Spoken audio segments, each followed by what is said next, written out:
The Legacy Files with Grant Cameron.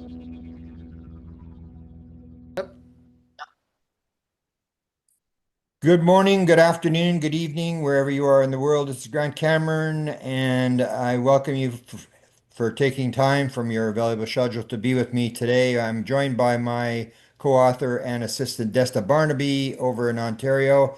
And today, I guess, is the day after the day that everybody in the UFO world has been waiting for since 1947, and that is the president to stand up and say, I'm going to release all the UFO files. This happened yesterday or the day before yesterday. It was big news yesterday. He was on Air Force One, I think, heading for Georgia, and he took the question from a Fox News reporter, which is very important. He wasn't able to say "quiet piggy" or whatever, to shut somebody down. It was a Fox News reporter that asked him about Barack Obama. So what happened is Barack Obama went on a podcast, and Barack Obama said, "Aliens are real." And then he was sort of hounded by that. There was the YouTube video that was on got 5.2 million hits. It went viral, and they asked Obama again about it, and that's when Obama walked it back and he said, I wasn't meaning on Earth. I was meaning there was extraterrestrials on other planets.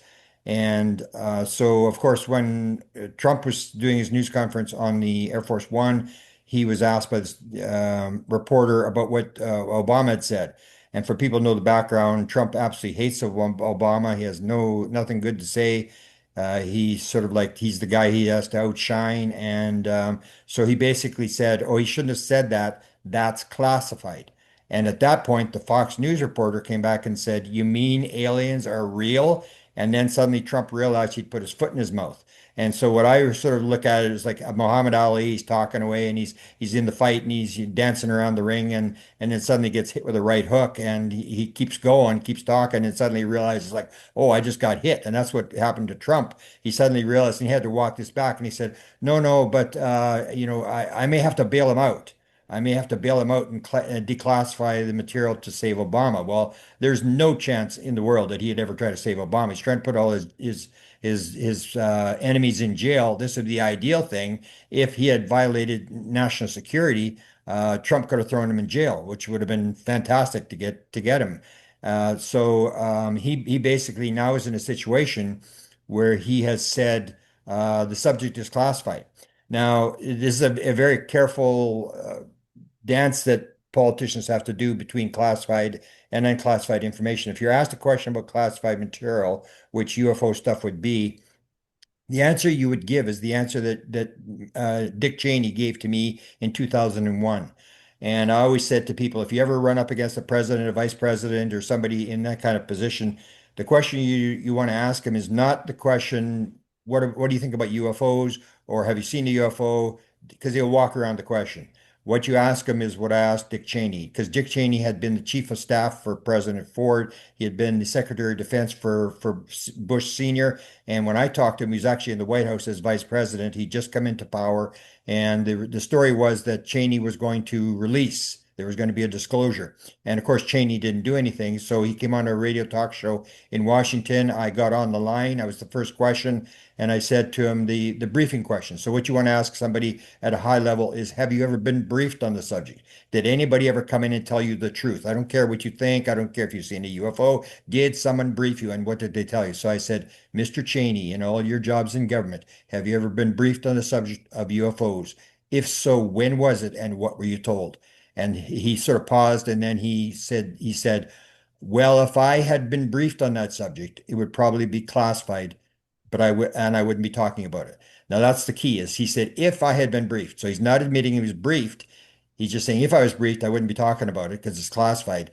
And but Trump didn't do that. Trump said it's classified, which means there's a files, there's classified files, there's a secret, and that's why the guy said, "You mean this thing's for real?"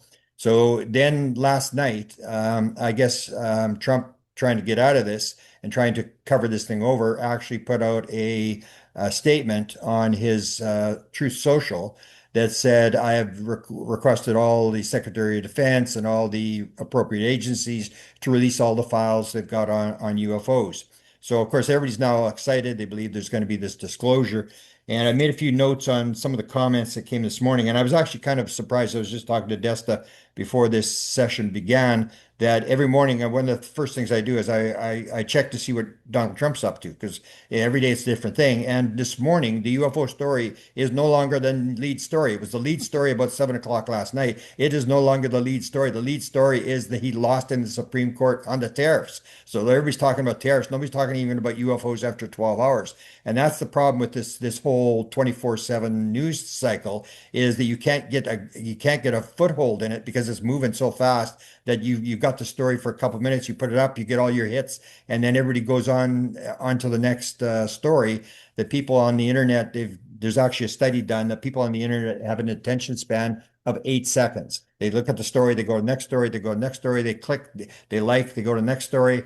And so this is what's happened. The UFOs is already off, but we're going to do a second part here where I'm going to talk about the problem that they actually face because Trump is now in a situation where he's going to get 1,000,001 questions. And that's one of the reasons I believe they don't want to disclose is you don't want to have to deal with all the questions. If you suddenly people realize it's real, then suddenly you have 4,000 reporters on the White House lawn and they all want to know what's going on, where are the aliens from and all this kind of stuff. And if you have the answers, that's fine. But if you don't have the answers, you're in a box. But he has put it out.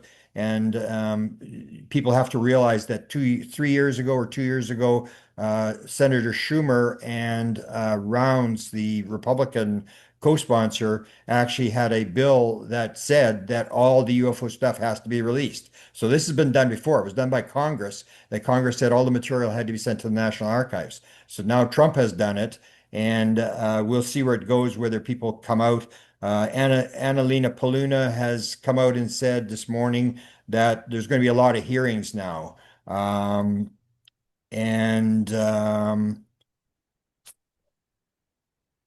let's see. Well, I'll talk about the FOIA. This actually times very well. I've sent Desta my FOIAs. All of my FOIAs came back from the Trump library. A month ago, I filed there. You could start filing on January the 20th. So I filed at 1 second past midnight. I gave them 47 FOIAs, and they have sort of walked around the UFO one. I have to reword their UFO one. They say it's too broad and stuff. But there's a few things that have come out in the FOIAs. For example, Tim Taylor, that everybody's always interested in. There was possibly 707 pages on him. Larry Feschella, who most people don't know. He's the guy who set up a briefing for Donald Trump that he was asking me. He called me about what I could contribute to the briefing for Donald Trump. He didn't think they were going to tell him.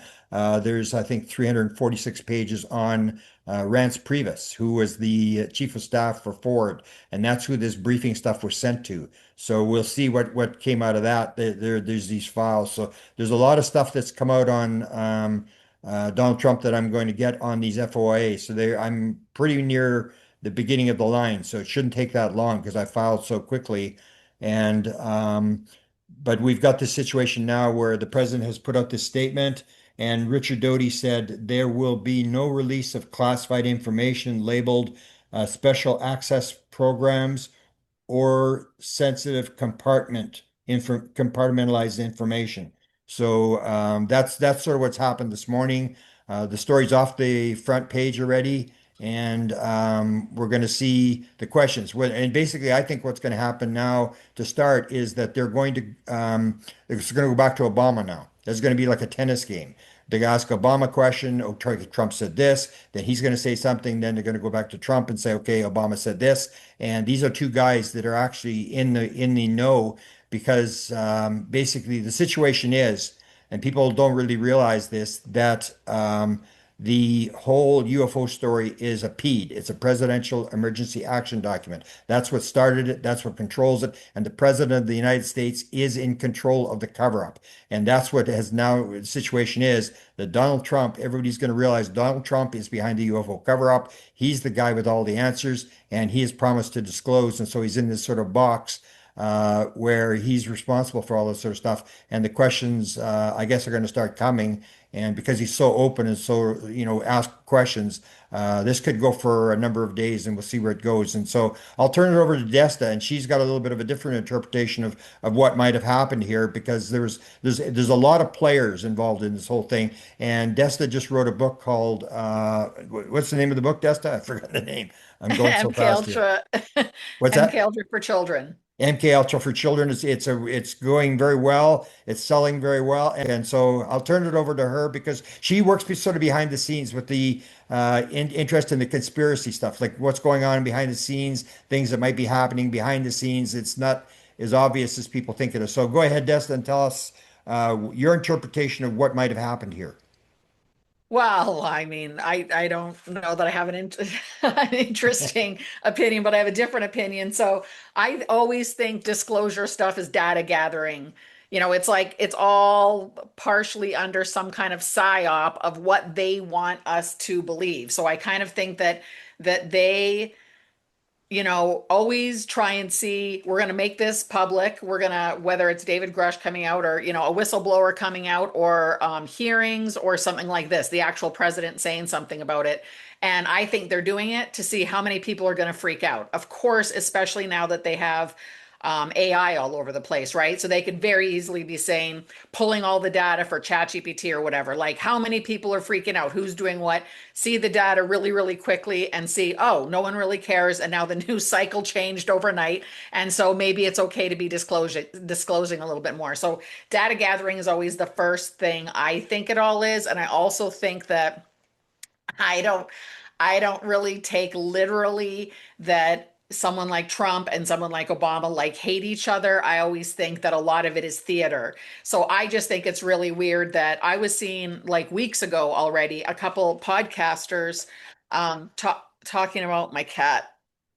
Sorry, my a couple podcasters saying, "Oh, Donald Trump is just about to release. He's going to be the disclosure president. He's going to be talking about aliens." And someone said the end of February. Someone else said March something, and someone else said like the middle of July. And you always think, how would they even know? How would any random normal podcaster who like isn't friends with him, how would they have a date when they think that Trump is going to disclose? So I kind of think that it's all some kind of a setup, and it's like being done behind the scenes, kind of like Obama gets asked this question, then Laura Trump goes on and says, "Oh yeah, he's got this big speech that he's going to make about whether aliens are real or not." And then like the next day, he's on Air Force One, gets asked the question, and then that night he says, demands the release of all the files or whatever. So to me, it always just seems like theater. Like, I don't necessarily think him and Obama are friends or anything, but I just think the bigger picture of releasing a secret like this that has been held for 75 years or whatever, I think is a little bit more planned. And whether they can stand each other or not isn't really the point. I think it's like this is a huge thing. So if they could get someone that everyone, that a lot of people like Obama, to say something and then follow it up with Trump. And it just seems like theater to me too, where he's just like, "Oh, he wasn't supposed to say that. Obama wasn't supposed to say that. That's top secret information."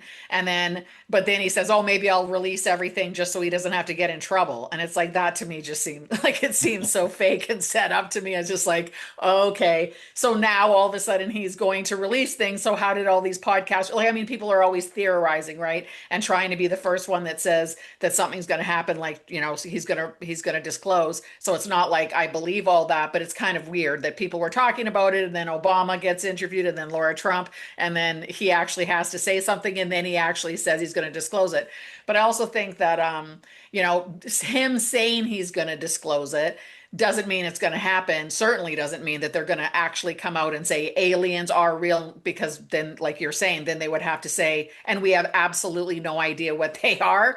Like, they're never going to say that. So it's like, also Trump has a big ego, so it could be that he's trying to do it and he wants to beat Obama to it, and he wants to be known as the disclosure president. So he might actually be, uh like shining the spotlight on himself kind of thing by going, oh, but I'm going to get him out, like I'm the hero here, I'm not going to prosecute him for releasing top secret information, I'm going to get him out, and now I'm going to be the guy who, everyone's really interested in this, so I'm going to give it to you, because he wants to like be the hero kind of thing. It could be that as well, and maybe he was planning on that for a long time. I think it's really weird that a long time ago he was saying like, I don't even care about UFOs. I don't like any of this kind of stuff. I have no interest in it or whatever. And now all of a sudden it's like, oh, this is a hot topic. Everyone wants to know about it. So I'm gonna dig into the files and try getting them released.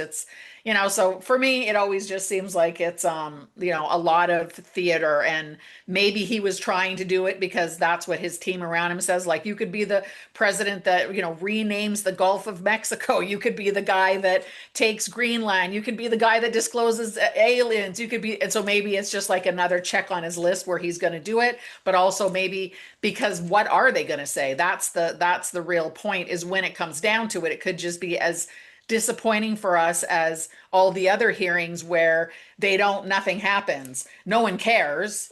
Like, no one cares except for the UFO community. And when it actually comes out, if he does release it, what is it going to say? I think it's going to be a very watered down version. Like, there might be things that are there that we can't explain. We don't really know part of what it is.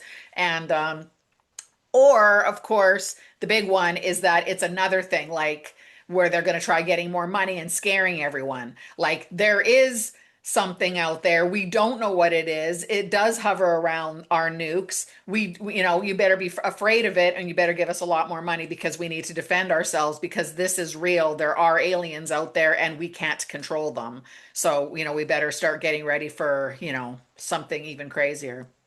Yeah, So those, I agree with the vast majority of what you said. I mean, there's these games are played behind the scenes, and I've always said from the beginning they've got this gradual disclosure program that they're throwing stuff out, and people don't realize that there's 10 times the amount of money spent on a program as there for security as there for the program. So they're always getting doing these things and working in behind the scenes, and it's very true that they do this stuff, and it's like Jim Semivan said. This idea that to Chris Bledsoe, if we wanted you dead, you would have been dead 10 years ago. We don't do that kind of stuff anymore at the CIA.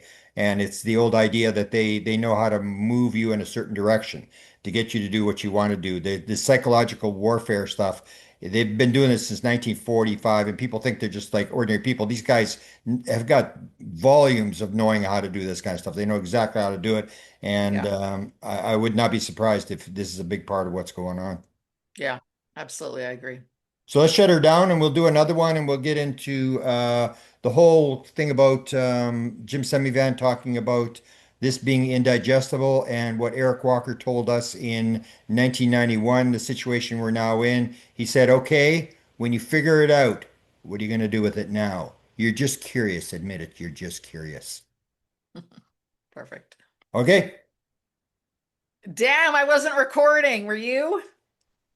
It says recording, so you must be recording, but I I think think, I think I'm recording. Yes. yeah. Oh, So wow. I'll have to cut it and you'll have to send it to me, and I'll record the second session.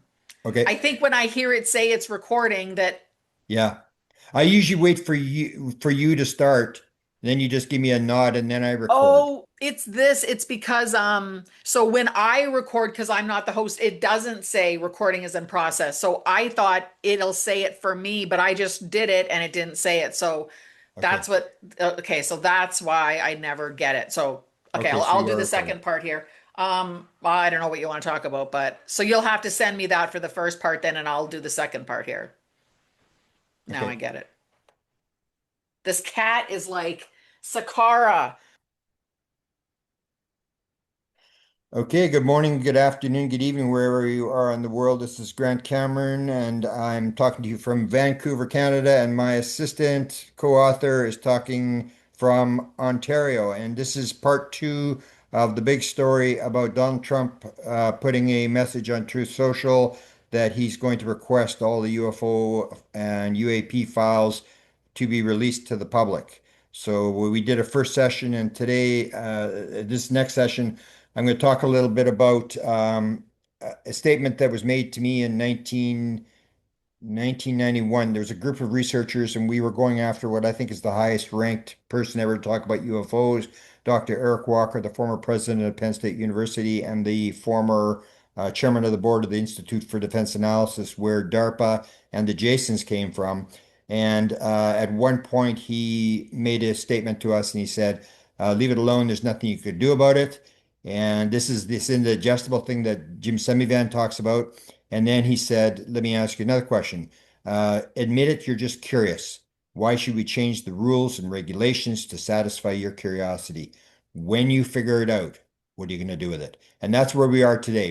Are in a situation now where we're about to be told, and then it comes down to what's going to happen. Now, what I think is going to happen is that now we're looking at the 1 million questions, the curiosity. That people really, it is true. People are just curious. They just want to know. And once Trump says, okay, it's classified, there's aliens, then everybody says, okay, I know that already. Okay, do you have crafts? Yes, we have crafts. Okay, now I want to know where are they from? Okay, and then you get that, and then okay, why are they here? And it's just question after question after question. And that's all fine if you know what's going on.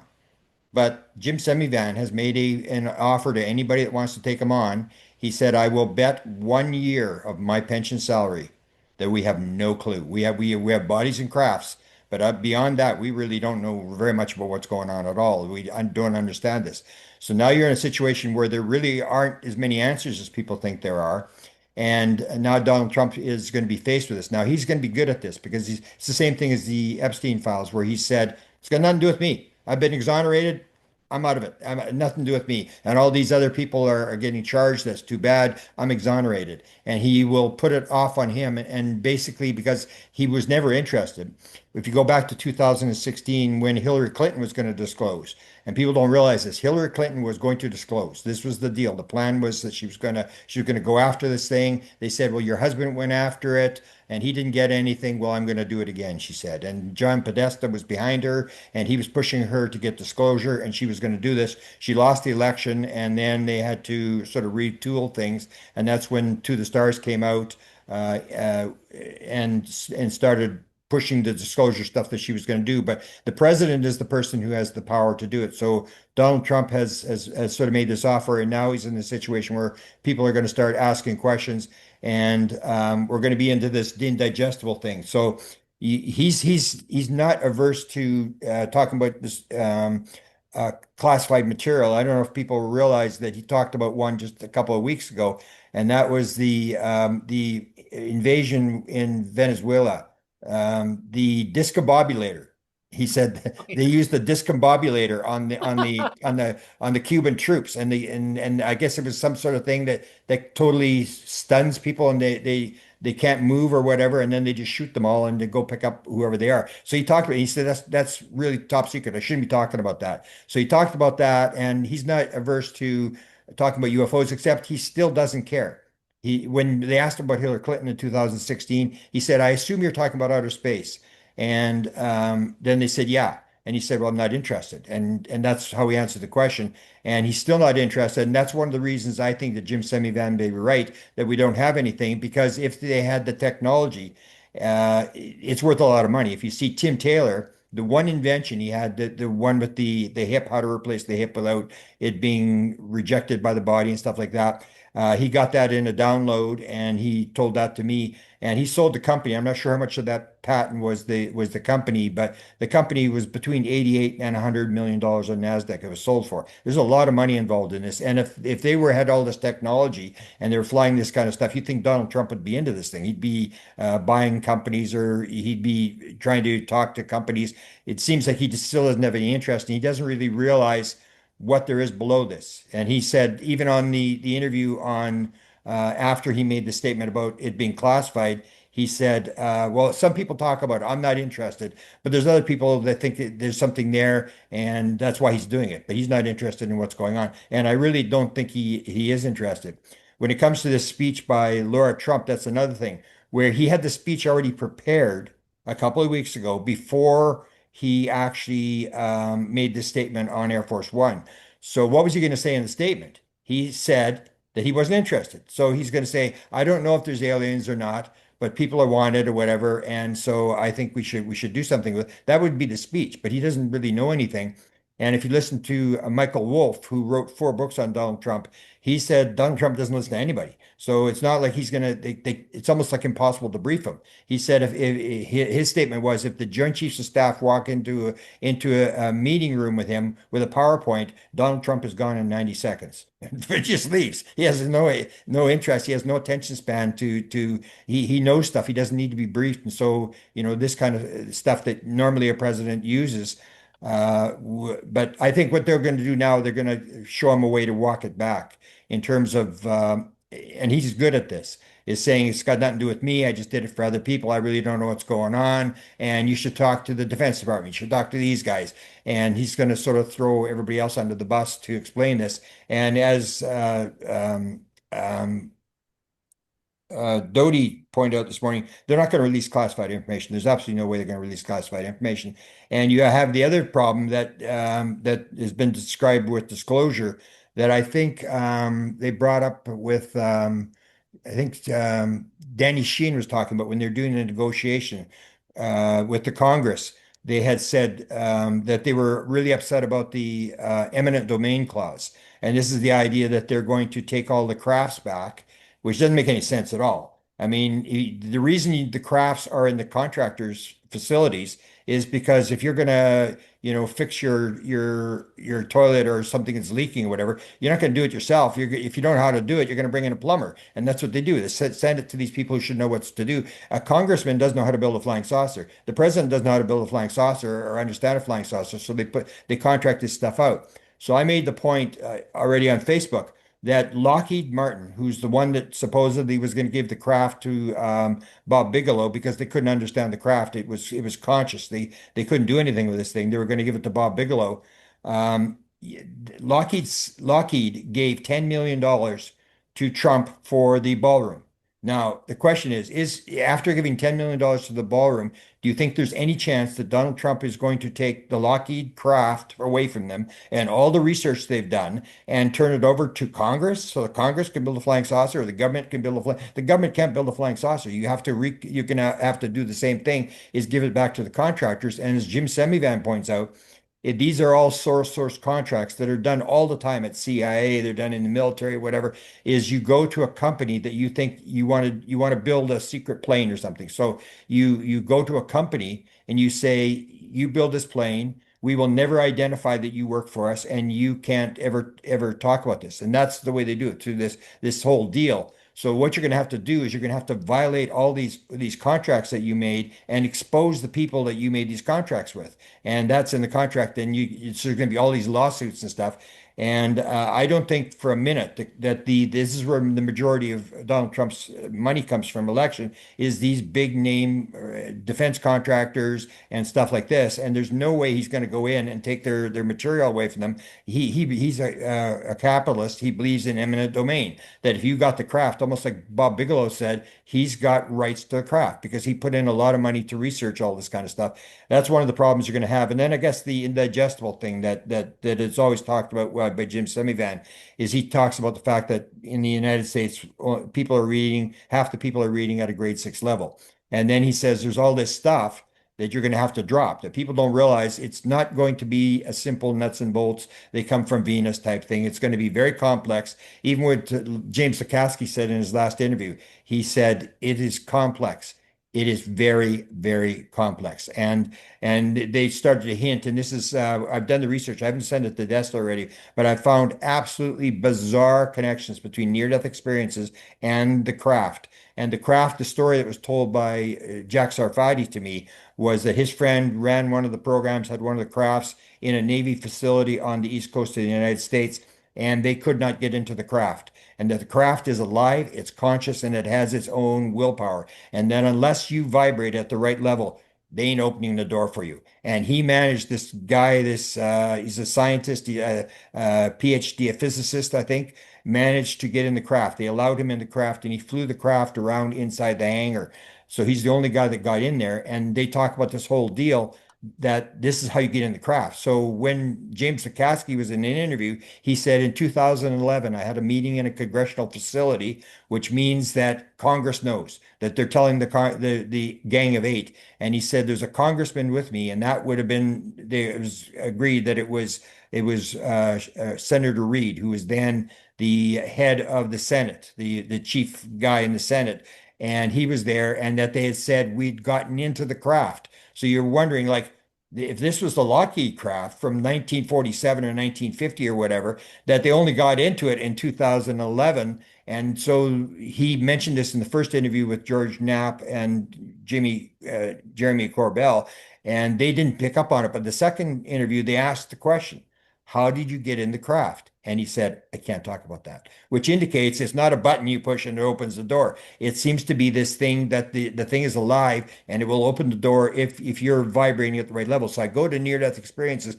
and I have probably 20 near-death experiences where someone says, I was in this building and the building was made out of marble, but it looked like it was alive. And I went in the building and there was all these doors. And the only way you could get in the door was to vibrate at the right level. So people were taking lessons, and depending on what level you're vibrated at, a certain door would open as you went into this building. So this is almost identical to what they're talking about. And that's where this thing is going to come from. And I guess I'll close with this. I think this whole situation is going to be not as easy as people think it is. It has all these complex spiritual elements or non-local elements or metaphysical elements that people don't realize. There's this part about it, and that was in a Canadian government document in 1950 where the Canadians were told that other things might be associated with this flying saucers, such as mental phenomena. The Americans aren't doing very well. They've said if we're working on it, they're willing to exchange credentials and talk to us. So they've known this mental phenomena thing since 1950. And that's the part of the thing that even if I was the president, you can't disclose this because you don't know. You can't put your cards on the table for the Russians and the Chinese when you don't understand the full thing. So you're going to be putting on the table, what have you figured out? And then the Russians who are sitting back and have a big party last night after they heard that the Americans were going to release all their technical material on flying saucers. They must have been just the vodka must have been flowing in the Kremlin in terms of saying, here we go. Didn't have to do anything. We didn't have to spy. They're going to tell us exactly where the crafts are, where they're doing the research and stuff like that. And that's what the part they're going to have to walk back. That's the classified material that they have to protect at all costs because according to the Canadians, what they were told, this is the most highly classified secret in the United States. And I can't see any way they're going to absolutely put it on the table because that's what Walker said. Admit it, you're just curious. Why should we change the rules and regulations to satisfy your curiosity? That's what's happened now. People are really curious. There's a lot of demand, but it's basically just to know what's going on. We paid the tax. We want to know what's going on. But if you're in the military, you could care less what people think. This is classified material that we can learn to discombobulate the enemy or whatever it is. And we are going to research this and we are not going to give it away. Or they're sitting in the background as scientists and waiting because they realize that if you get one patent on any of this kind of technology, it's worth billions or trillions of dollars. Yeah, absolutely. I just have three quick points of three different things you said. So I remembered that remember Don Jr. I don't know if he has his own podcast, but remember about a year ago, Yeah. Don Jr. had his own interview with Trump and he was saying how interested he was in finding out if UFOs were real or whatever. And so he asked Trump at the time, like I can't even remember what it was, but he said, "Do you think that there's aliens? Are you going to disclose on the aliens or whatever?" And he said something like, "It's very interesting. Whatever I know, I can't tell." It's something like, "Whatever I know, I can't tell you, but I will say it's very interesting." So I remember that was like part of the quote. So I think that again, maybe he could be doing it because like every other president, they're asked by their family and by all, so many people that it's probably something that's like back in their minds kind of thing. So if they were starting to think about could he disclose when he got in? I don't even remember if he was in or not at the time because it was about a year ago this thing. But anyways, I just remembered that. And the other thing is yeah, absolutely. The complexity issue. I think that, and this ties in with the legacy program, like the Age of Disclosure movie that we, talked about before, how, a lot of people say that the legacy program, a lot of those people are, very Christian, very, like eschatologists, where they're really thinking that if it's disclosed or if everyone knows that it's what they think is angels or demons, that this could potentially collapse like society. And that, I don't know 100% what they think, but I know that that's one thing, is that like, so in my perspective, I would say that there used to be, in the olden days, like there used to be like more of a medieval belief system where it's like angels or demons, the phenomena. And then in like the Cold War era, say, then they started saying that it was like experiencers and maybe ETs kind of, thing. And now that we're more in like a digital slash AI kind of age, it's like now everyone, the thought has changed to like interdimensionals, or like the mirror perspective that we talk about, right? That the phenomena is just a mirror, or especially if you talk about the simulation is literally just a reflection, like a literal reflection of whatever you think, that's what you see back. So I do think that it's so insanely complicated. Who was that, Lukatsky, that said that it's so Yeah, complicated that, Lukatsky, and yeah. So he ran the program, the eh, UFO program. yeah, and I think that's really it, that, even to disclose that it's angels or demons would be hard enough, or experiencers or aliens. But now I think that we're at the point where it's so even a lot of people understand what it could be, and which is that a reflective, phenomena, or interdimensional or something like that. So I think that it's so insanely complex that would really melt the brains of a lot of, normal people who never even think about this kind of stuff, because that is like, off the charts. That would be really, really hard for them to be able to disclose it. So I don't think it's going to come. Even if he says release the files, I can't even imagine how they would come close to being able to even explain what I'm sure that they don't know. But I think that complexity part is a big thing too.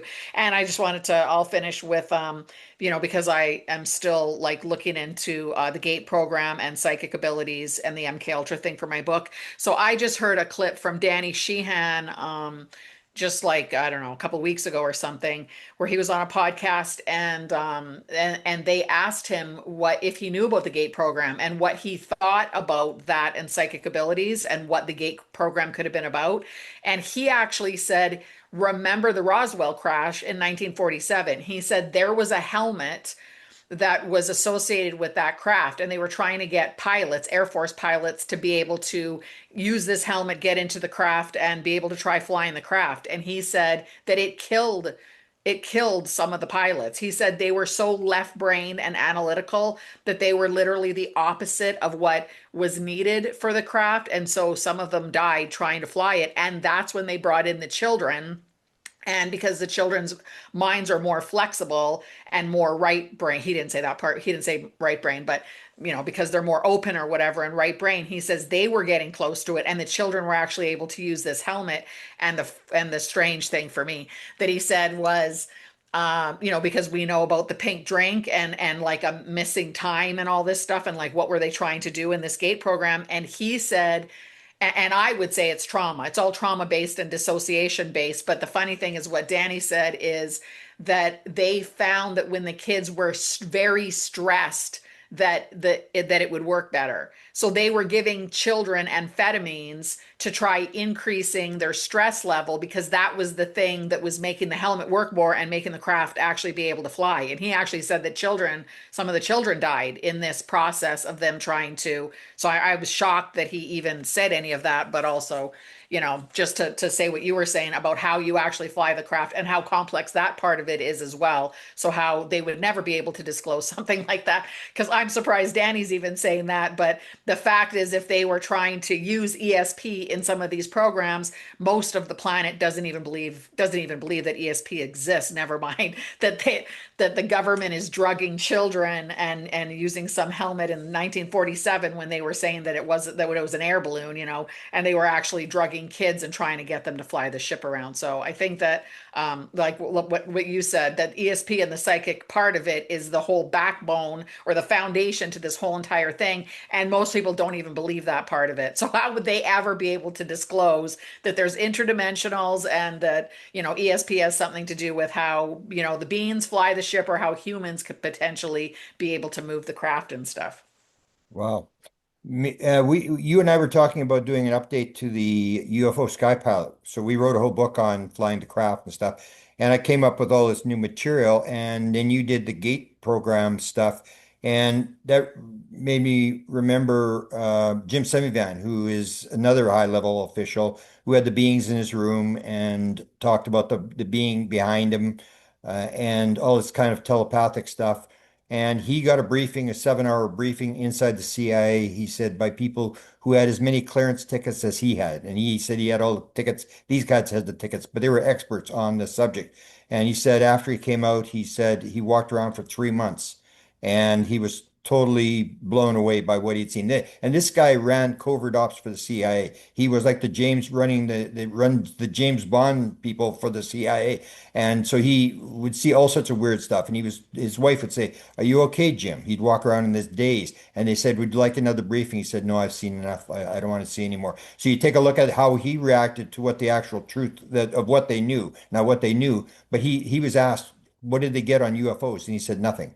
Nothing. He said, and this is why people should all go to the Eureka Springs conference to hear Desta, because Desta's on this, talking about the GATE program. He said, all the psi stuff is real. And he said, it's what? And he said it was like they went through like science fiction. This works. This is real. This is real. This is real. And they've been working in the psi stuff. He said they've got nothing on UFOs. They couldn't figure out anything.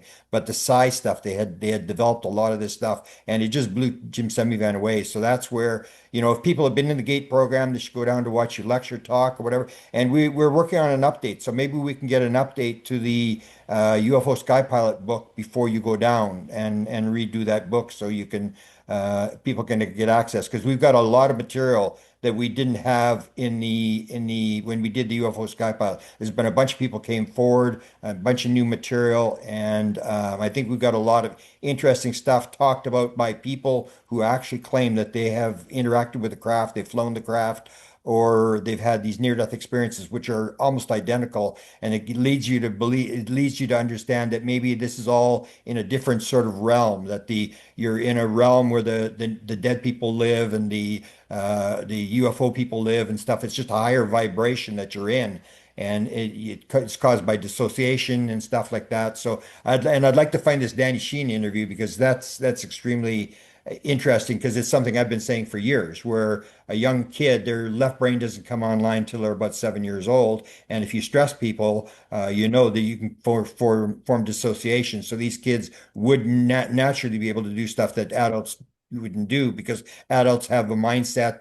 They're much more conservative. They're much more left brain. They've been taught in school rational analytical thinking and stuff like that. And if you get them before there, so I'm interested to see maybe where Danny gets that stuff because when he mentioned the headband, if you remember the first woman that ever talked to me that I thought I was going to throw out of the house, I thought she was insane when she told me she was flying the craft. She was in her 70s.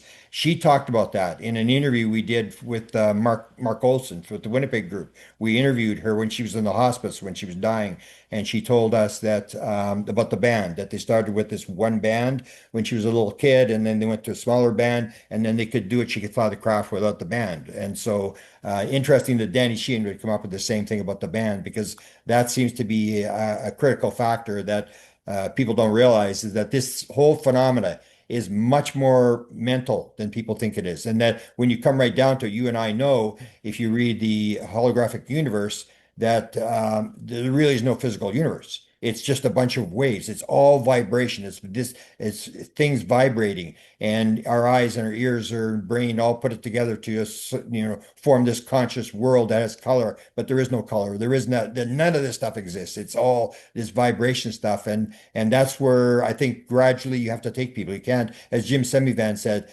you got these people, and then you're going to drop this shit on them. He said, "You're going to drop this shit on them," and because he said there does not appear to be any there. And I ask every interview, I said, "What do you think he's saying? What does he mean when he says there does not appear to be any there?" And it's this whole idea that it's much more weird. So we're on the trip. It's this gradual thing where we've made a lot of headway since 1975, since 2017. It's gone like almost like the Trump world, where every day there's a new story, a new event happening, and it's moving at the speed of light. And I think you and I are on the leading edge, that a lot of people are doing interviews still about the nuts and bolts. They haven't even caught up. We're on the leading edge of, I believe, what actually is the truth story of what UFOs are all about. So let's leave it at that, and we'll do another legacy files for maybe next weekend where I'll talk about the FOIAs. I'll list all the FOIAs I did with the Trump administration.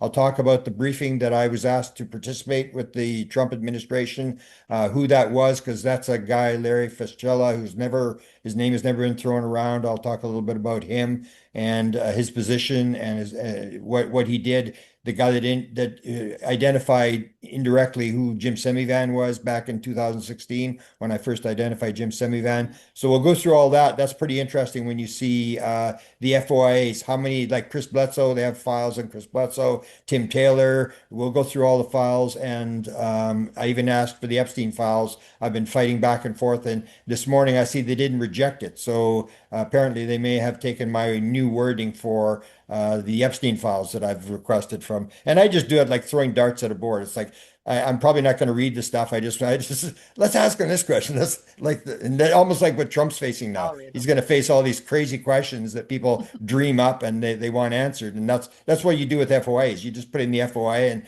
you know how many times did he meet this person? How many times did he meet that person? And you never know. You make him up with a really weird story that nobody's ever heard before. So let's leave it at that. And thank you to everybody for taking time to listen. And if you have any questions, and especially if you've got some stuff on the GATE program, send along because Desta's doing research on that. Or if you've flown the craft, contact us on that because we're going to add a few more that people that have come and talked about flying the craft. It's not as important as it was before. It was really important before because nobody had ever heard about flying the craft. So it was something that you couldn't have made up because you couldn't have heard it someplace because it wasn't anywhere. And we were the first to pick up on that. But now there's a lot of people who are coming forward and saying, me too. So we may include some of those people in this update to UFO sky pilots. Sounds good. Thanks, Thanks, Grant. Desta.